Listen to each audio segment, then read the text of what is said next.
금투세가 시행될 가능성이 높아졌습니다. 이게 22년에 나왔던 법인데 2년 정도 유예가 됐었죠. 그러다 내년부터 금투세가 이제 적용된다고 생각하고 투자를 해야 될 것 같아요. 그런데 법을 바꾸면 누군가가 이익을 보는 자가 생깁니다. 보통 이익을 보는 자가 법을 바꾸도록 노력했을 가능성이 있죠. 미국에서는 이거를 로비라고 하는데 한국에서는 로비가 불법이니까 누가 했는지 알 수는 없어요. 그래서 누가 이익을 보는지 정도만 알아보려고 합니다. 22년도 기획재정부 자료를 보면은 금투세를 도입했을 경우에 과세 대상이 15,000명에서 15만 명으로 10배가 늘어납니다. 첫 번째로 이익을 보는 곳은 정부죠. 기존에는 국내 주식 투자자로 인해서 큰 수익을 내도 대주주가 아니면 세금을 안 냈었거든요. 그래서 많은 부자들이 해외 주식을 하지 못하고 국내 주식을 했어요. 엔비디아 주가가 엄청나게 상승을 해도 국내 주식만 했었던 이유가 세금입니다. 자산이 적을 때는 세금이 차지하는 비중이 적으니까 세금보다는 수익률에 연연하게 되는데 부자들일수록 세금을 절약해서 수익 얻는 걸 좋아해요. 투자는 불확실한 거잖아요.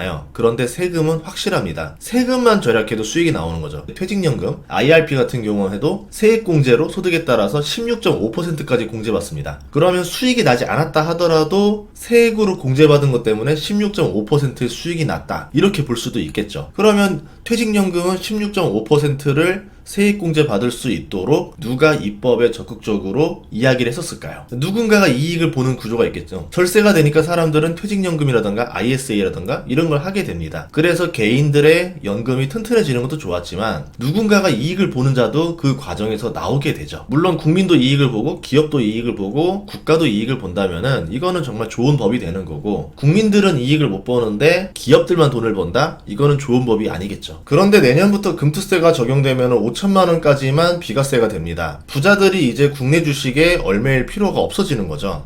국내 주식은 적당히 비과세 정도로만 하고 확실한 대형 성장주가 널려있는 미국 주식으로 큰 자금을 베팅할 가능성이 있습니다. 날이 갈수록 지금 해외 투자자가 늘어나고 있는데 이게 더 가속화할 가능성이 있다라는 거죠. 10년간 미국 우량기업 500개를 모은 S&P 500은 배당 제외를 하고도 185%의 수익률이 나왔습니다. 10년간 코스피 200은 배당을 제외하고 36.7%의 수익률이 나왔어요. 부자라면 어디에 투자하는 게 현명할지 단번에 알 겁니다. 국내 주식으로 비과세를 받으려면 차익 5천만 원씩 매년 팔아야 되는데 5년간 결손을 이월해 준다는 장점은 있어요. 그런데 가장 큰 문제점은 원천징수입니다. 지정계좌 한 개와 나머지 계좌로 분리가 되는데 지정계좌에서 5천만 원 이상 수익이 나면은 그 다음 매매부터는 22%의 세금을 원천징수하고 줘요. 매매를 할 때마다 전액의 돈을 돌려받지 못하는 시스템이죠. 세금을 나중에 합산해서 내는 게 아니라 미리 세금을 떼어두고 나중에 결손금이 있으면 너가 증명해서 찾아서 돌려받아라, 이런 제도인데, 그런 이유로 지정계좌가 아닌 다른 주식계좌 는 거래 때마다 원천징수를 당합니다. 그러면 여러 계좌로 거래하는 게 불편해지겠죠. 사람들은 똘똘한 한 계좌로 쏠릴 가능성이 있어요. 대형 증권사로 자금이 쏠리고 중소형 증권사는 고객 확보가 어려워질 겁니다. 우리나라 증권사 수가 되게 많았었는데 이제 증권사가 통폐합이 발생하겠죠. 수가 줄어들면은 과잉 경쟁이 줄어드는 만큼 고객들의 혜택도 줄어들 겁니다. 지금 보면 국내 주식, 해외 주식 거래 수수료 무료인 것도 많고 미국 주식 실시간 거래를 무료로 해주는 것들도 많은데 환전 수수료도 많이 해주고 있는데 이런 것들 많이 사라질 겁니다. 그러면 향후 수혜주는 어디냐? 대형 증권사죠. 또 다른 하나는 사모펀드가 수혜를 보게 됩니다. 우리나라는 공모펀드 인기가 줄어들고 사모펀드 인기가 나날이 늘어나고 있는데요. 사모펀드는 높은 수익률을 주지만 일반인이 접근하기가 어려워요. 부자들한테는 접근이 수월합니다. A라는 곳에 투자하는 사모펀드를 모집 중인데 1억 이상 투자를 해달라 이러거든요. 여러분이 겪어보고 싶으면은 증권사나 은행에다가 한 5억 정도를 예치하면요, 알아서 좋은 조건의 전화들이 옵니다. 그 돈 가지고 어디에 좀 투자하면 좋을 것 같은데 요러면 어떨까요? 라는 제안이 와요. 사모펀드는 49인 이하여야 되기 때문에 소수의 고액자산가 위주로 구성이 됩니다. 50명이 넘으면 공모펀드가 되는데 누구에게나 문이 열리는 거죠. 사모펀드는 공모펀드보다 투자 대상이 자유롭고 레버리지도 일으키고 고수익을 추구합니다. 내가 부자라면 공모펀드로 투자하느니 사모펀드로 투자하는 게 더 확률 높은 투자가 될 거예요. 더 매력적인 거는 사모펀드의 구성원은 숫자가 적고 누군지 알 수가 없어요. 정치인이나 유명인 같은 경우는 내가 직접 투자하는 것보다는 사모펀드로 나의 익명성을 보장받으면서 투자하는 게 훨씬 더 유리하겠죠. 그리고 정치인은 공직자윤리법상 주식을 보유하면은 매각하거나 백지 신탁을 해야 되는데 사모펀드는 투자할 수 있거든요. 예를 들어서 친한 국회의원 3명끼리 묶어가지고 사모펀드를 구성해서 어딘가로 투자해도 되는 거죠. 그리고 ETF의 시대가 오면서 공모펀드는 인기가 많이 줄어들었습니다.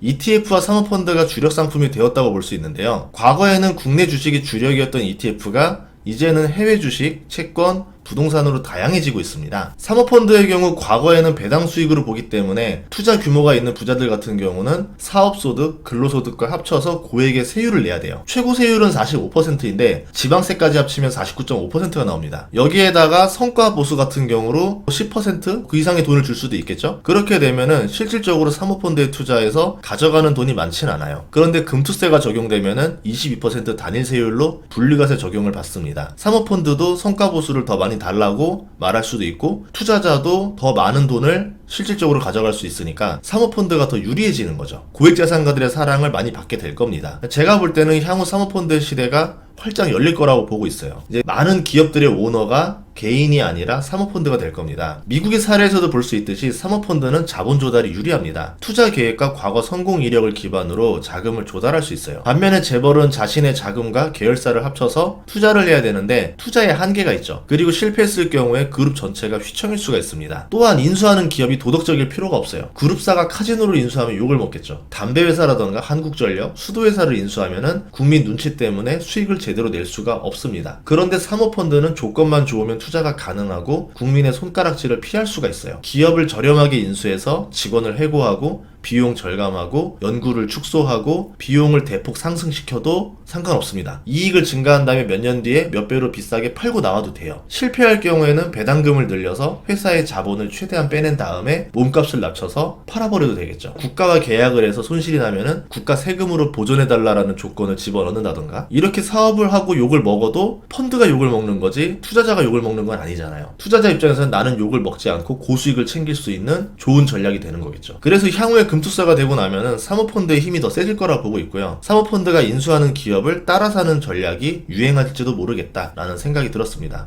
증권사들은 수탁 수수료에 대한 의존도가 높은데요. 거래가 많아져야 돈을 버는 구조거든요. 특히 자산관리 수수료 비중이 낮은데 이 비중을 높여야 될 거예요. 사모펀드라던가 증권사에 돈을 맡기는 VIP 고객들의 수요를 당겨오기 좋아지니까 앞으로 여기에 대한 수수료 비중이 올라갈 거다라고 보고 있습니다. 마침 거래세가 0.23%에서 0.15%로 줄어드니까 연간 5천만원 비과세 혜택을 딱 정해놓으면은 이제 장기 투자보다는 단타가 매력이 생길 겁니다. 초단타 매매 거래액이 연간 8천조 원이라는 뉴스가 있어요. 0.1%만 해도 거래세가 12조 원이 나옵니다. 그러니까 국가도 이득이 되겠죠. 향후 한국 증시는 단타의 놀이터가 될 가능성이 있습니다. 장기 투자자는 미국으로 넘어가고 단타 투자자만 한국에 남으면은 주가 변동성이 심해질 수밖에 없죠. 주가 변동성이 심해지면 누가 유리하냐? 개인이 유리한 게 아니에요. 정보를 알고 있는 사람이 유리합니다. 개인이 많이 알고 있을까요? 기관, 외국인, 세력들이 많이 알고 있을까요? 세력들의 놀이터로 전락할 가능성이 있어요. 특히 파생을 가지고 장난치는 외국인들도 유리해질 수 있겠죠. 이 과정에서 개인이 유리한 조건이 하나도 없습니다. 자산 규모가 큰 한국인들은 이 시장을 피하려고 하겠죠. 사모로 들어가던가 외국으로 가던가 국내 시장에 대한 불안감을 느끼니까 국내 주식을 기피하려고 할 겁니다. 종합해보면은 금투세가 개인에게 유리한 정책인지는 알 수 없는데 증권사랑 사모펀드에게는 유리한 점들이 보이죠. 금투세가 왜 시작되는 건지 누구로부터 시작되는 건지 모르겠는데 미국 같은 경우는 법을 바꾸기 위해서 로비하는 거를 합법화하고 있습니다. 투명하게 로비 과정을 공개하고 있기 때문에 유권자들이 이거를 볼 수 있어요.